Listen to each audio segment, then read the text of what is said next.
Assalamualaikum warahmatullahi wabarakatuh. Hamdan wa syukranillah. Wassalatu wassalamu ala rasulillah. La hawla wa la quwwata illa billah, amma ba'du.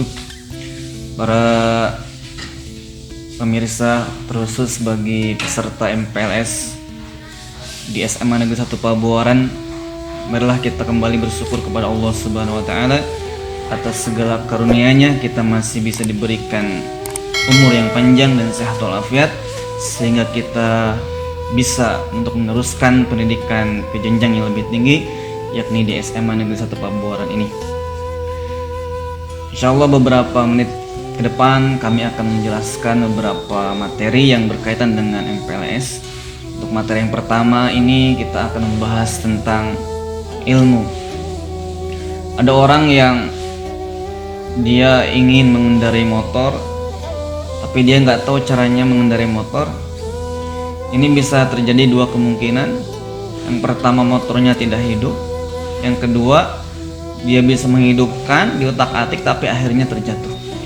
Nah, ini disebabkan karena dia tidak memiliki ilmu atau pengetahuan dalam mengendarai motor tersebut. Oleh karena itu, kepada semuanya kita benar-benar harus mencari ilmu, karena ilmu merupakan sebuah kewajiban yang diwajibkan untuk kita semuanya, sebagaimana Rasulullah bersabda, "Thalabul ilmi faridatun ala kulli muslimin."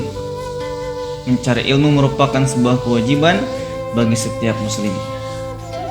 Dengan demikian, kita sebagai peserta didik yang baru yang akan melanjutkan, kita harus berusaha betul untuk mendapatkan ilmu yang bermanfaat, untuk mendapatkan ilmu yang bisa mengantarkan kita kepada kesuksesan. Tidak hanya sukses di dunia, tetapi sukses di akhirat, sebagaimana Allah berfirman, "Yarfa'illahu alladhina amanu minkum walladhina utul ilma darajat." Allah akan mengangkat derajat orang-orang yang beriman dan orang-orang yang memiliki ilmu. Tentu beda sekali bagi orang yang berilmu itu, selain mendapatkan kedudukan di sisi Allah, juga akan mendapatkan kedudukan di pandangan manusia.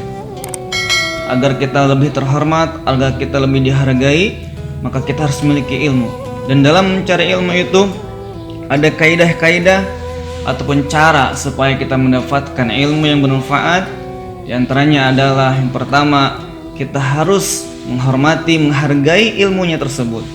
Kita harus mencintai, senang terhadap ilmu yang akan kita cari, sehingga kita dengan mudah nanti dalam mempelajarinya, sehingga kita akan mudah dalam memahaminya, karena kita di awal kita sudah senang terhadap ilmu tersebut.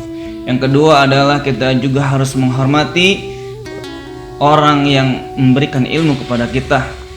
Jangan sampai nanti kita belajar tapi kita tidak menghormati orang yang mengajarkan kepada kita, walhasil nanti ilmu yang kita dapat tidak akan bermanfaat, bahkan kita tidak akan mengerti. Kenapa? Karena hubungan antara kita dengan orang yang memberikan ilmu kepada kita itu akan tidak akan nyambung, karena kita tidak menghormati atau karena hati kita tidak tersambung. Oleh karena itu, marilah selain kita senang terhadap ilmunya, kita juga harus senang terhadap orang yang memberikan ilmu kepada kita semuanya. Nah, itu barangkali sebagai pembekalan di awal. Saya tekankan, jangan sampai nanti kita termasuk orang-orang yang bodoh, termasuk orang-orang yang ketinggalan dalam masalah keilmuan. Karena dalam hadis dikatakan, al-ilmu nurun wal jahlu darun. Ilmu itu cahaya dan bodoh itu bahaya. Bayangkan saja kalau kita tidak punya ilmu, ya kita nggak bisa baca karena kita nggak sekolah sama sekali. Kita ketika masuk gang, di gang tersebut ternyata di dalamnya sedang terjadi sedang pembetulan jalan. Kita masuk karena kita nggak bisa baca, padahal sudah dituliskan di pelang itu tidak boleh masuk sini. Karena kita nggak bisa baca, akhirnya kita bahaya. Nah, itulah, maka bagi orang yang mendapatkan ilmu, dia akan mendapatkan bimbingan, dia akan mendapatkan cahaya dalam kehidupannya, sehingga hidupnya menjadi sukses di dunia akhirat.